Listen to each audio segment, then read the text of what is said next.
1940 اور 50 کی دہائی میں امیرالدین عرف بلا ٹرکا والا اندرون لاہور کی ایک طاقتور اور پاورفل کاروباری شخصیت تھی۔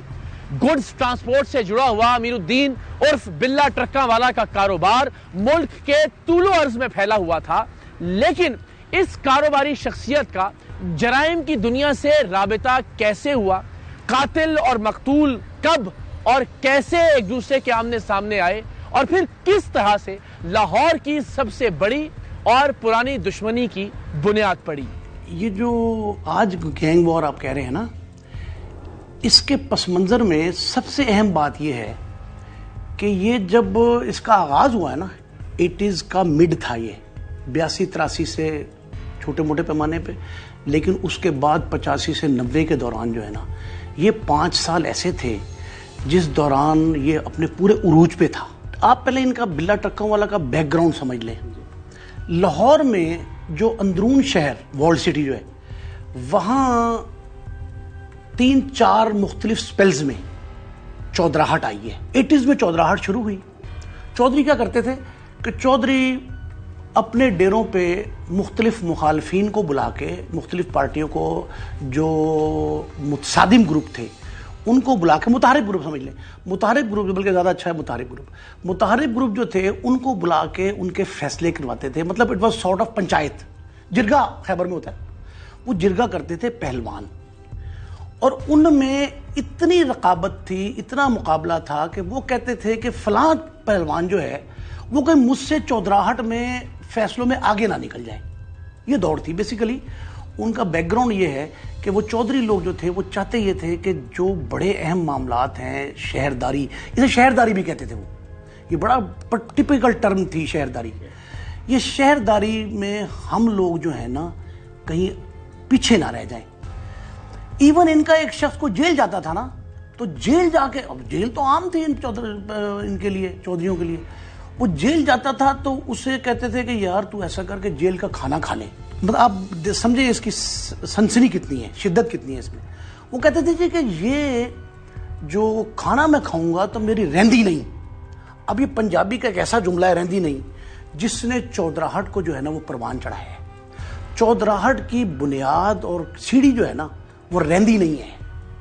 جو وہ رہندی نہیں سے آج تک جو ہے نا وہ رہندے نہیں، وہ رہندی نہیں جو ہے نا تبدیل ہو گئی رہندے نہیں، وہ بندے زندہ ہی نہیں رہتے۔ پھر 5 ایسی دشمنیاں تھیں جو بڑی مشہور تھیں۔ ایک شیخ اصغر ورسز ماجہ سکھ، معراج الدین ماجہ سکھ جیسے اخلاق گڈو کے والد صاحب تھے، اور شیخ رحیل اصغر کے والد صاحب شیخ اصغر تھے۔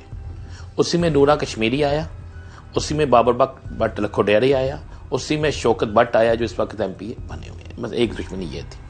دوسری دشمنی یہ چالو ہوئی تیفی بٹ ورسز بلا ٹرکا والا، ٹیپو ٹرکا والا نہیں، بلا ٹرکا والا۔ لاہور کی اکبری منڈی میں ایک دکان کے تنازع پر ایک شخص کا قتل ہوتا ہے، اور اس شخص کے قتل کا مقدمہ بلا ٹرکا والا کے بیٹے ٹیپو ٹرکا والا اور بلا ٹرکا والا کے معتمد خاص حنیفہ سوتر منڈی والے پر درج کر لیا جاتا ہے۔ بلا ٹرکا والا اپنے بیٹے ٹیپو کو تو مکھن میں سے بال کی طرح اس مقدمے سے نکال لیتا ہے، لیکن حنیفہ کو اس کے حال پر چھوڑ دیا جاتا ہے، اور یہی رنجش لاہور کی اس تاریخی اور سب سے زیادہ خون ریزی والی دشمنی کا نقطہ آغاز ثابت ہوتی ہے۔ دکان کے رپڑ میں وہ جو پڑا ہوا تھا دوسری پارٹی سے، یہ جا کر نا وہاں پہ فائرنگ کر گیا حنیفہ، بالا فوارے والا، ضلع بادشاہ وغیرہ، اور ایک ساتھ جنگیر لمبا تھا غالباً، فائرنگ کر کے اس کو ہلاک کر دیتے ہیں۔ اس کے 302 کے مقدمے کی ایف آئی آر جو ہے نا ٹیپو پہ اور ان سب پہ درج ہو جاتی ہے۔ بلے کو جب پتہ لگتا ہے نا ٹیپو کے والد کو، تو وہ اپنے بیٹے کو کلیئر کروا لیتا ہے، اور ٹیپو کلیئر ہو جاتا ہے، بالا فوارے والا جیل میں آ جاتا ہے، ضلع بادشاہ اندر آ جاتا ہے، جنگیرہ بھی غالباً پکڑا جاتا ہے، وہ بیگنا ہوگا، اس کو پولیس والوں نے چھوڑ دیا ہے۔ بالا فوارے والا جیل کے اندر جو ماحول بنا جاتا ہے نا وہ اس پیک پہ تھا، یعنی جیل سے 100 فٹ اونچا جو ہے نا وہ مرال بنا جاتا ہے اپنے گینگ کا، اور اپنے اس قتل کو وہ کیش کر جاتا ہے۔ جیل کے اندر کوئی چیز اس کے آگے جو ہے نا نہیں کھڑی ہوتی تھی، کوئی سپرنٹینڈنٹ، کوئی افسر اس کی آنکھوں میں آنکھیں نہیں ڈالتا تھا۔ اس پریشر میں جب وہ رہا ہوتا ہے، حنیفہ مفروری کے بعد پیش ہو جاتا ہے۔ جب حنیفہ اندر آتا ہے تو جیل کا جو مرال بالا چھوڑ کے جاتا ہے، قتل تو وہی تھا نا، ایک ہی قتل میں سارے آگے پیچھے رہے ہوئے ہیں، تو حنیفے کو جو ہے نا جیل والے اور وہیں سے اٹھاتے ہیں جہاں پہ بالا چھوڑ کے جاتا ہے۔ وہ باہر آیا ہے اس قتل کی پاداش میں نا کہ ہمیں کیوں نہیں پہلوان نے منہ لگایا یا ہمیں کیوں نہیں کلیئر کرایا. اب اس وجہ سے جو ہے نا انہوں نے پھر آگے سوچا کہ ہم جو ہے نا اس کو نقصان پہنچاتے ہیں. بلا ٹرکا والا کے اڈے پر ہونے والے ایک جھگڑے میں ٹیپو کا کزن جمی زخمی ہو جاتا ہے، جس کے بعد ٹیپو کے گن مین وحیدیہ نام کے گینگسٹر کے بھائی کو زخمی کر دیتے ہیں. اسی معاملے کو رفع دفع کروانے کے لیے لاہور کی بڑی شخصیات جن میں تیفی بٹ بھی شامل ہوتے ہیں بلا ٹرکا والا کے اڈے پر جاتے ہیں. یاد رہے کہ تیفی بٹ لاہور کی اس سب سے بڑی دشمنی کا مرکزی کردار ہے. ان کی لڑائی ہوتی ہے اڈے کے اوپر نا. وہ جمی نامی کو ٹیپو کا کزن تھا، اس کو چھریاں لگ جاتی ہیں. اس کے بدلے میں جو ہے نا اڈے پہ موجود جو گن مین ان کے یا جو ان کے سپورٹر ہوتے ہیں وہ جا کے وحیدیہ کے بھائی کو مارتے ہیں اور اس کو ایک فائر لگ جاتا ہے. اس کی جو صلح اندرون شہر کے جو ہے نا طاقتور لوگ بھی اس میں پڑتے ہیں، جس میں محترم تیفی بٹ صاحب جو کہ اس وقت بڑے ان کو جو ہے نا ایک سیاستدان ہونے کی حیثیت سے بڑی ان کو عزت کی نگاہ سے دیکھتا تھا اور ہوں. اب ناظرین وہ جو تھے نا انہوں نے جا کر وہاں پر ان کے اڈے کے اوپر جو ہے نا اپنے ساتھ ان کے افراد بھی تھے، باقاعدہ کھانے پکے ہیں، ان کی دعوت ہوئی ہے. اور تیفی بٹ صاحب جو تھے انہوں نے جا کے ان کے ڈیرے پہ جو جانور پرندے وغیرہ ان کو جا کے دیکھا ہے، پنجرے کھول کے ان کو دکھائے گئے ہیں، جس طرح آنے والے گیسٹ کو اس کو پروٹوکول دیا جاتا ہے. صلح ہو گئی، معاملہ رفع دفع ہو گیا. اب یہاں سے جو ہے نا کام سٹارٹ ہوا ہے بلا ٹرکاں والا کی سمجھ لے بربادی کا آغاز ہوا ہے. ایک مقام تھا کہ جہاں دونوں جانب سے صلح اپنے حتمی اور اختتامی مراحل پر تھی، لیکن اس وقت کے صحافی دوست یہ بتاتے ہیں کہ پولیس نے اپنا کردار ادا نہیں کیا اور اس دوران حنیفہ اور وحیدیہ بھولا سنیرا نام کے گینگسٹر سے مل گئے اور یہیں سے گینگ وار کا باقاعدہ آغاز ہوا. دیکھیں بات یہ ہے کہ جب عارف امیر عرف ٹیپو ٹرکا والے کا باپ امیر الدین بلا ٹرکا والا کی دشمنی چل پڑی حنیف عرف حنیفہ کے ساتھ، اس کی دشمنی ڈائریکٹلی کوئی نہیں تھی. اصل وہ گن مین تھا اور آنا جانا تھا اڈے میں. جب بلا ٹرکا والا کا بیٹا عارف امیر ذرا جوان ہوتا ہے تو وہ اپنے باپ کی چیزوں کو ہینڈل کرنا شروع کر دیتا ہے. وہ پسند نہیں کرتا کہ حنیف عرف حنیفہ یہاں پر یعنی کپتان کی صورت میں میرے باپ کا کھیل رہا ہے، وہ کہتا ہے کہ میں کپتان ہوں. وہ وہاں سے تنازع اٹھتا ہے.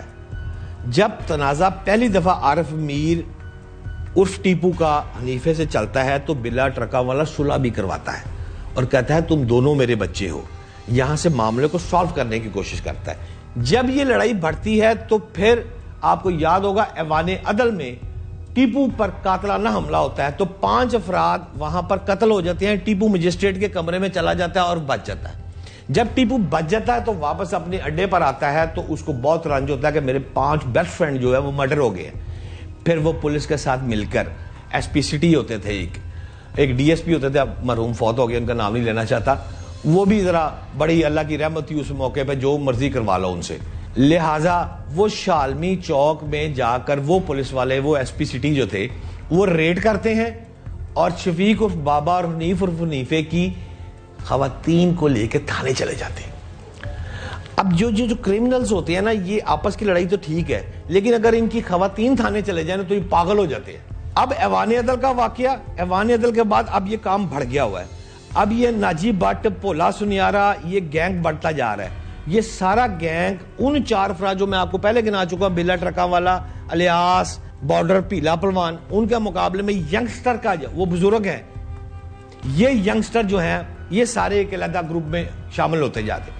ان کے ساتھ تیفی بٹ صاحب، گوگی بٹ صاحب، یہ سارا گروپ علیحدہ ہو گیا. تیفی بٹ صاحب کے ساتھ مین اہم آدمی ملک احسان، جو ان کا ساری زندگی کا کام ان کے کرتا تھا. اور جب بھی تیفی بٹ صاحب غصے میں آتے تھے تو وہ ایک فکرہ ضرور کہتے تھے. تیفی بٹ کہتے تھے اقرار الحسن یہ اگر اس کو سمجھ نہیں آ رہی تو اس کا نقشہ کھینچ دو. اگر اس نے کہہ دیا کہ نقشہ کھینچ دو تو 72 گھنٹے میں پھر نقشہ کھینچا جاتا تھا.